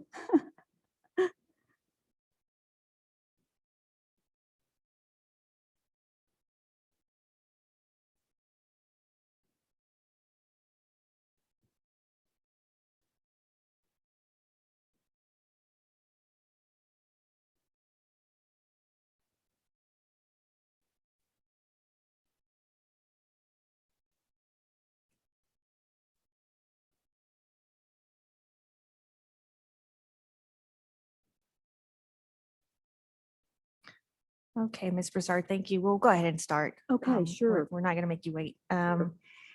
So thank you so much for your interest in applying to this particular vacant seat. Thank you so much for joining us on our Friday, joining us on a weekend before Thanksgiving. Thank you so much. You're so welcome. Thank you for inviting me here today. I'm glad to be here. Yes, ma'am. So how we're going to work on this is I'm going to be the moderator. So I'm going to ask you a couple of questions. Okay. These questions were asked to our other candidates as well. So they're the same questions. Okay. After we're finished with this portion, I'm going to open up the floor to have my colleagues ask you any follow-up questions. Yes, ma'am. And then after that, you'll have the floor. If you want to ask us some questions or some comments, or you would just like to add more into what is it that we would like to know about you. Okay. And then we'll just go from there. Yes, ma'am. That sounds good. So it's 12:25 p.m. and we'll go ahead and start this meeting and process in progress. And so Ms. Broussard, thank you so much for being here. My first question to you is, we have your resume. In your own words, discuss your background and how you believe it has prepared you to be a board member at one of the premier colleges, community colleges in the country. Okay. Describe my background and how it has prepared me to be a board trustee. Yes, And and one of the, Lone Star. yes. Okay. Well, I've been an educator for many years, as you read in my bio. I started out as a classroom teacher many years ago. And then I was a campus principal, a vice principal, and then a administrator at central office. And from there, I taught for Sam Houston for about 12 years. So I've been in education for a long time. I presently serve on the Willis ISD School Board. I have been doing that for 21 years. Being a school board trustee, I think I know a little bit about what you all do. Yours is much larger, I know, but I've served on this board, as I said, for 21 years. I think that has prepared me to step into some of your shoes and do what what you do. I know what a school board trustee does. I know, we just recently went through training. I've been doing this, as I said, for 21 years. I know that we don't micromanage. We have our position, and in your shoes or your position, y'all have a chancellor. We have a superintendent, and we are the governing body for the superintendent. but we do not micromanage him. We have, 5 main goals or 5 main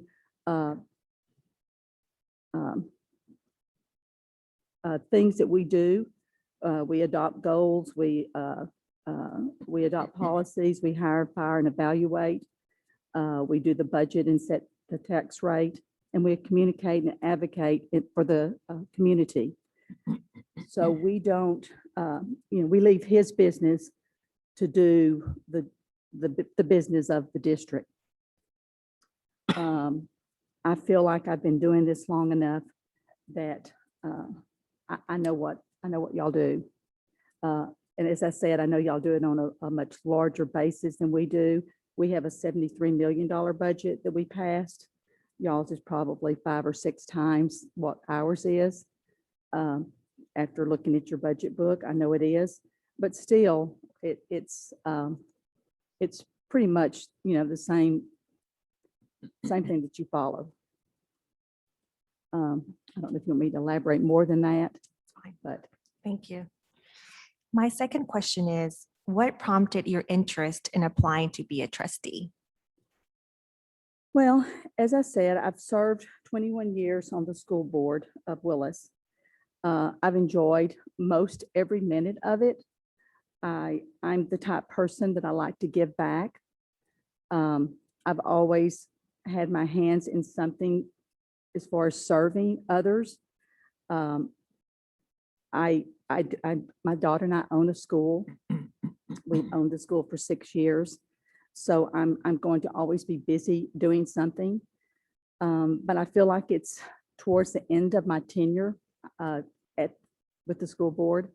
And when this position became available or opened up, the position 7 seat, I had several people in the community who reached out to me and said, hey, Becky, why don't you look into that? I think that that this would be a good position for you. This would be a good thing for you to look at.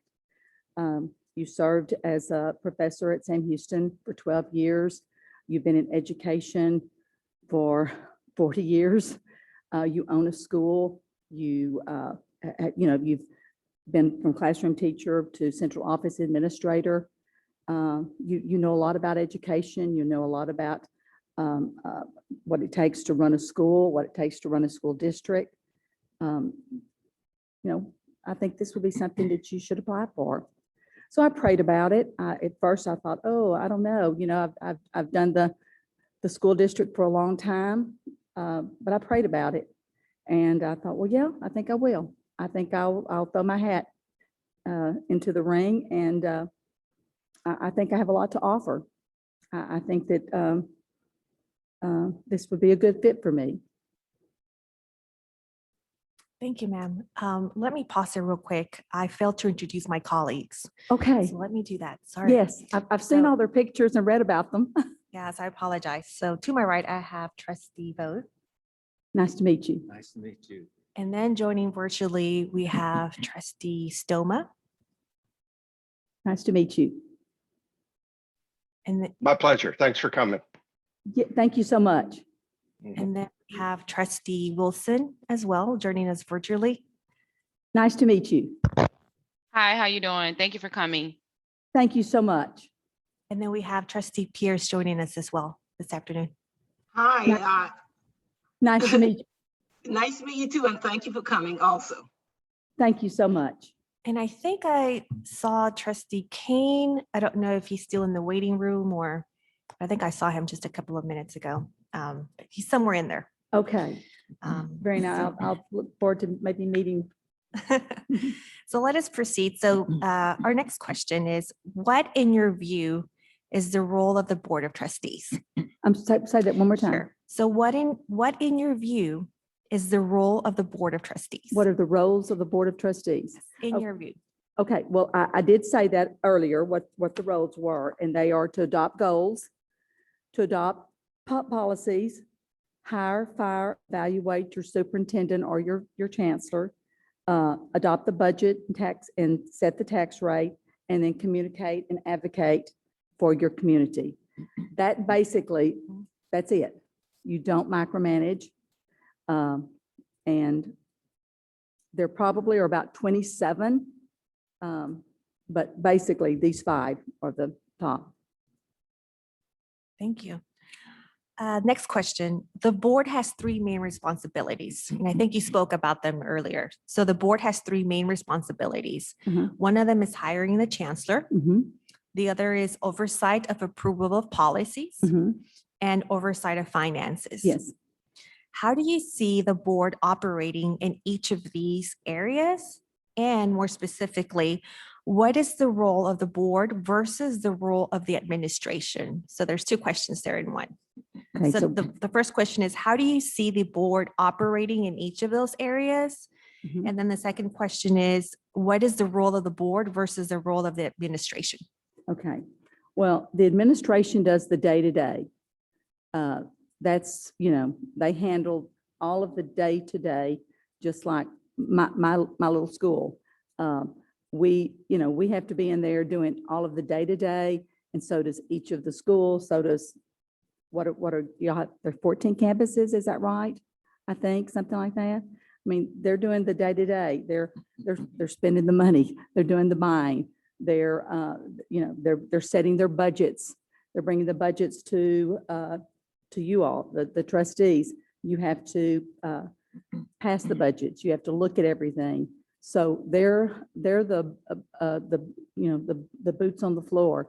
They're the ones that have to actually decide, where does the money go? How's it spent? And then y'all have to look at it and say, okay, well, this is good, or this isn't good, or we're going to allocate this, or we're not. But they're the ones that are actually, the day-to-day. So, and then the board, the board has to, the superintendent or the chancellor brings to the board, he's met with his cabinet or his people, and they bring everything to you. The finances, the budget is the budget. I mean, for us, it's been easy because, our budget, we have such a great team, administration. They bring it to us, and it's basically, we bless off on it most. Our team, our Willis ISD has done such a great job the last 10 years. It's just been phenomenal. We have a balanced budget. It's been easy for us. I'm not really sure, for y'all how that goes, but ours has been really easy. So we've been able to balance our budget every year for the last 10 years. So we just are able to look at that and, decide, is it a good budget? Do we move things around? But we are the ones that decide, we have the final say on it.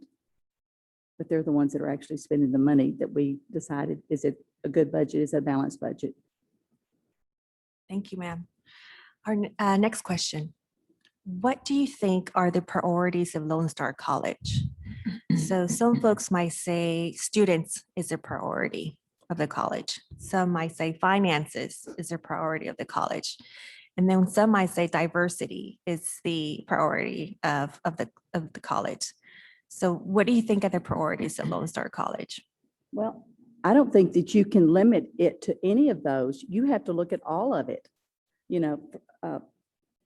One of my top sayings has always been in education, equity and excellence for all. That if you look at anything I've ever done in my career as an educator, anything I've ever written, anything I've ever said or done, all the way back to the late 80s or the early 90s, you'll see what I've always said: equity and excellence for all.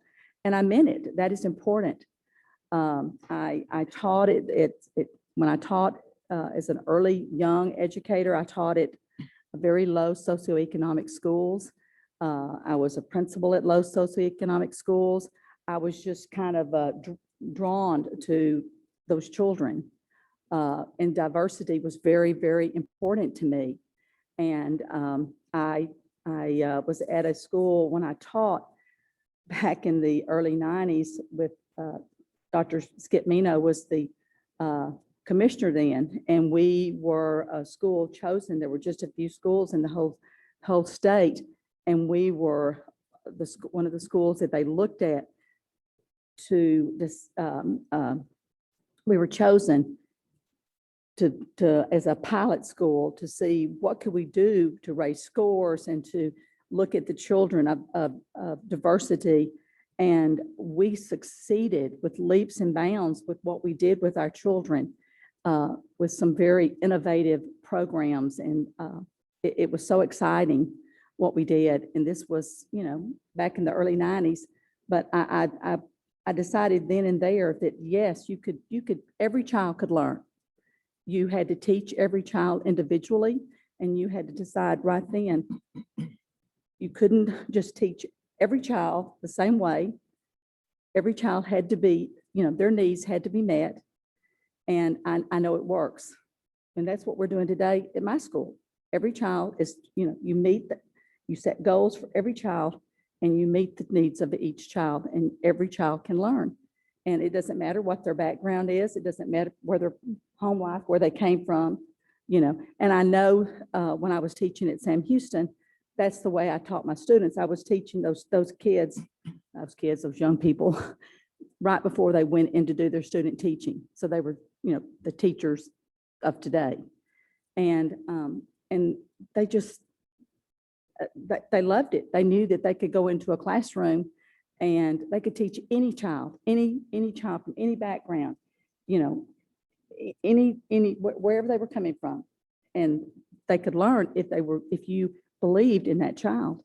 So I say that to say, yes, diversity is important. So yes, diversity means the students. And also you can't just, it's not just when I say education, but it's also, and I know y'all believe in this because I've read it, the workforce, where are they going to go? And we have a beautiful state-of-the-art CTE building. I don't know if y'all have gone to see it, but we have people from all over the state of Texas coming to see our CTE program. Kids they don't just go to college. They go into the workforce. Where are they going to be a welder? Are they going to be a plumber? Are they going to be an electrician? What are they going to do? So we have to, have those programs at our schools. And I know y'all do that here at Lone Star. We do it right there at Willis ISD. I know my husband is, he is a part of the Greater Houston Builders Association, and he has been driving this home with, GHBA for years, how important it is that we get these kids, these young people, into these trades because it's so important. He's come to Willis ISD and he's talked to our career and technology department, saying, let's get these kids into these, into these trades. And we've done that. We've done a good job. I'm really proud of what we've done at Willis ISD. Our next question is, how would you approach your role as a trustee representing District 7 versus the entire system? How would you approach your role as a trustee representing District 7 versus the entire system? Okay, so I see that this is a pretty big area. And yes, as I said, you advocate for your community and you advocate for your area, but you also have to be part of the whole. We have to be a team. We're called Team of 8. And what is it? It's 9? 9, yeah, so you're a team of 9. And you have to, be a team player, but yet you also have to have your voice, and you have to represent your area. But I believe that you come to the table and you work things out, or that's what we do. But of course, we represent, our area as a team of 8. So I don't know. I can't really answer that. I have to wait till I get on this board if I do. if I'm blessed to do that. And I have to, get my feet in, get my hands in and just really see. I know a lot about the area because I've been a part of this area for 40 years. But I don't know that I have a real good answer for that because that part of being part of your team is different than what I've done. The next question is, what challenges do you believe Lone Star College faces today and in the future? Well, I think right now y'all have done, I think Dr. Head is from what I understand, is an incredible chancellor. And it looks like y'all have done a wonderful job as a board. Everything I've read and seen, y'all are just doing a top-notch job. Y'all are doing a great job. Lone Star College is, from everything I read, y'all are doing great. I mean, y'all are right up there with, the top. I mean, y'all are, you're doing a great job. So, you're not just in Texas, but you're top across the United States. So I can't, you don't have a lot of weaknesses. You have a lot of pluses. So kudos to your board, kudos to your chancellor, to the administration, to what y'all are doing. Of course, there's always room to grow, and I don't personally know what that is. You all do. You know what your areas of where you need to grow, and I'm sure y'all set your goals as we do, and you always are trying to achieve, better goals. But I just applaud you. I think y'all are doing a great job.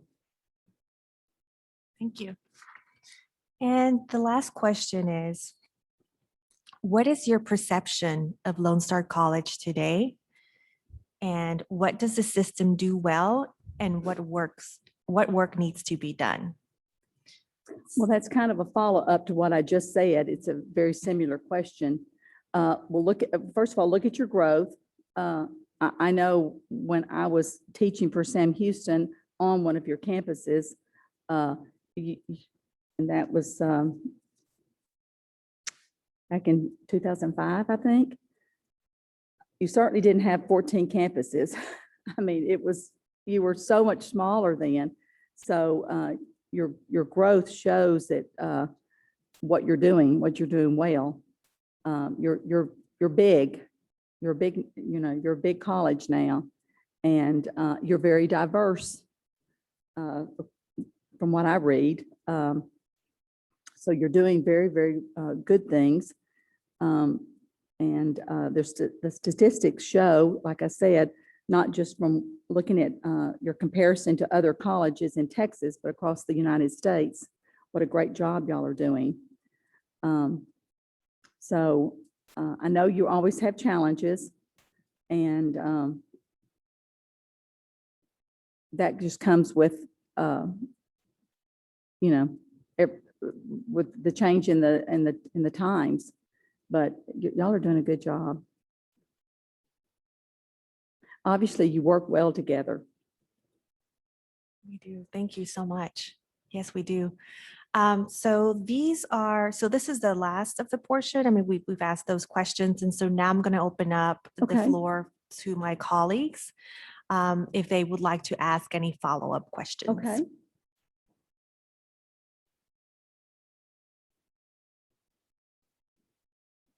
If you would like to ask any follow-up questions, you may do so at this time.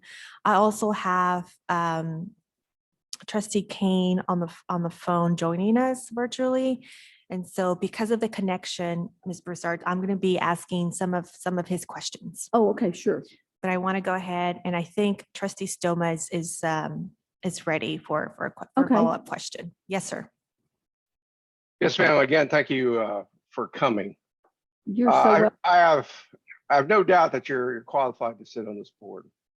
I mean, your experience, as you've articulated, certainly speaks for itself. We are faced now with a large challenge.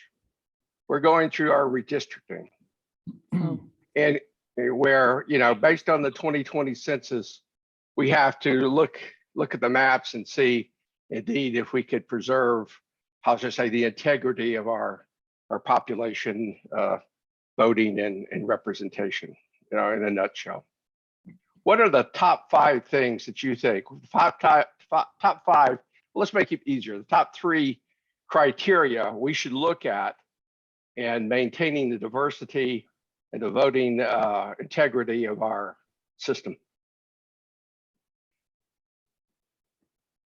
The top 3. Is that clear, ma'am? I mean, Repeat it one more time. The top 3. criteria that we should look at for redistricting, that means drawing new district lines based on the population and demographic changes that have occurred that have been measured through the 2020 census. Does that make sense? Yes. I'm assuming Willis is going through some sort of redistricting, maybe not. I'm not that familiar with Willis ISD, but I would assume you have some challenges anyway. Okay, so y'all are looking at redistricting your whole area, not just. Yes, ma'am, that's our challenge by law. It's not that I don't think any of us want to do it. I think it's compelled upon us by law that we must do it. When does this have to be done? We're in the throes of doing it now. We have to finish our process by, I think, into June of next year.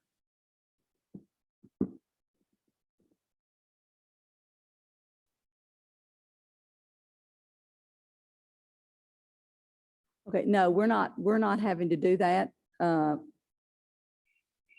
in our district, but I assume that you are looking at, as you said, the diversity of your district, of your whole. I mean, y'all are really, really big, so. I'm not really sure. Mr. Stoma, is that right? Stoma, yes, ma'am. Stoma, Mr. Stoma, of the criteria that y'all look at. I really don't know what y'all look at when y'all redistrict. We have to look at where our school. We have to look at where all our schools are located. We have to look at where the population pockets are. We have to look at, the east side, the west side, we have to look at 45, what's on one side, what's on the other side. We have to look at the lake. Those are the things that we have to look at. How far do we go north and south? We have to look at what have we brought into, what have we annexed into Conroe? Those are the things that we have to look at. But I'm not really sure what y'all have to do. Honestly, I don't know, but. Well, within the context of what you just said, your district, that's what you've served for the last 20 some odd years. How do you assure diversity? How do you assure that each segment of the population is represented and represented fairly? Well, that's what I guess that's what I'm saying is that, okay, like for instance, we're divided into quadrants, 830, 1097, 45, and with, like, for instance, Lagway. We just built Lagway Elementary. I don't know if you're familiar, that's our newest elementary, which is over on Longmire. Yes, I know the area. I know the area well. I was born and raised here, ma'am. Go ahead. Yeah, so Turner Elementary, which just, in Metter, which were, our population went to that school. So we had to redistrict so we could get some of the diversity into Lagway So, it was a total redistrict, revamping all of that to get in some of our kiddos from across 45 to, the west side, the east side. So, we And do, how did you determine that? we had You should demographic go to east or west. How How did did we- you determine that? to go east or west. Yeah, you just described a scenario where you had to redistrict, you had to Well, we- decide. We always have demographic studies, which I'm sure, I know y'all do as well. And, we have to, we lay out the whole district, we have demographic studies. And then, we totally have to start, we have members, of the community who get together and we all plan and, they bring us, what they come up with along with the demographic studies. And we go from there. Is that what you're getting at? Well, No. I wanted your perception, not so much what I think.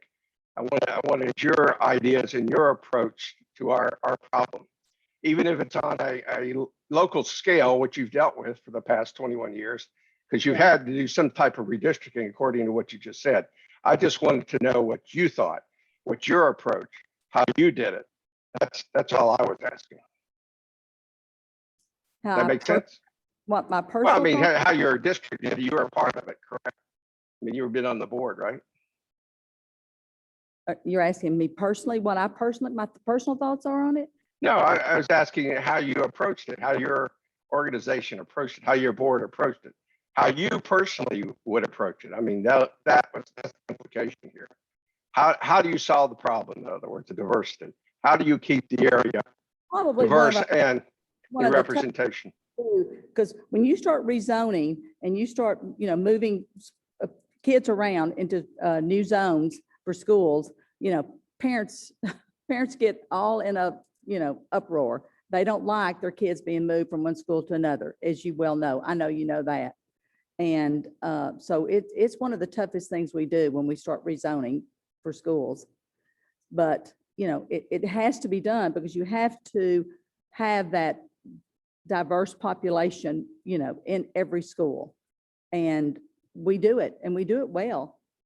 But like I said, we start with demographic studies. We lay everything out. We have community members and we have diverse members of the community who come together and we plan it and we have demographic study teams who meet with those people and we plan it out and then it's brought to the board after it's finalized. And usually there's 2 or 3 layouts. And then we decide, well, yeah, this looks good, or this doesn't, or we tweak this, we put them together to come up with, the new plan. Okay, thank you. You're welcome. Thank you, Trustee Stoma. Do we have another follow-up questions before I proceed with Trustee Kane's questions? So Trustee Kane, who's joining us virtually as well, would like to ask 2 questions. Okay. So the first one is, which of your professional skills do you think would best serve the Lone Star Board? Of my professional skills. So which of your skills do you think would work best to serve the Lone Star Board? I think that the fact that I am I'm a team player. I think that I can I get along well with people. And I think my education background is a plus. His follow-up question is, what additional measures can Lone Star College administration take to make the community more aware of the numerous quality offerings and opportunities that are available for students. Would you repeat that one more time? Sure. So what additional measures can the Lone Star administration take to make the community more aware of the numerous quality offerings and opportunities that are available for students? Hmm. So what additional measures can us as a college make Sure. to offer more opportunities for students?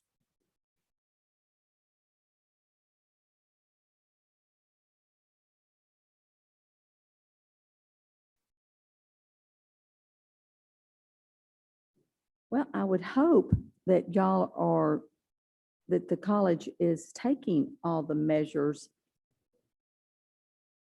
I would feel like that y'all are on the cutting edge, because otherwise you wouldn't be in the position that you are competitively and statistically with the colleges across the United States.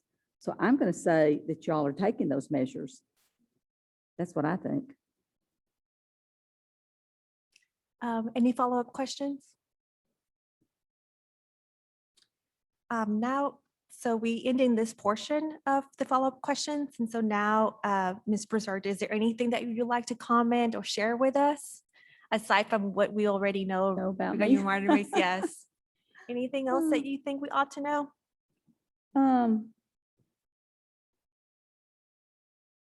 Well, not really. I think, as I told you all, I really believe in equity and excellence for all children, for all organizations that have to do with education, higher education, as well as, starting at our pre-K, because that affects, what we do in higher education. I really believe in lead management over boss management, and I think that's what you all are doing with what you do as trustees. Obviously, y'all wouldn't be in the shape that you're in if you weren't practicing lead management. I'm really proud of, we have a $73 million budget that we've passed, and we are our tax rate is the lowest tax rate in Montgomery County or any surrounding counties for a school district, and we have been for the last few years. So we've done a good job with our budget. So I feel like that I can be a helpmate when it comes to that. As an educator, as I said, as an educator, I really believe in diversity, and I've practiced that in my years of education, actively in a classroom, or as an administrator, or as a professor. And my record, my record shows that if you delve into it. Also, as a board member, I have practiced that.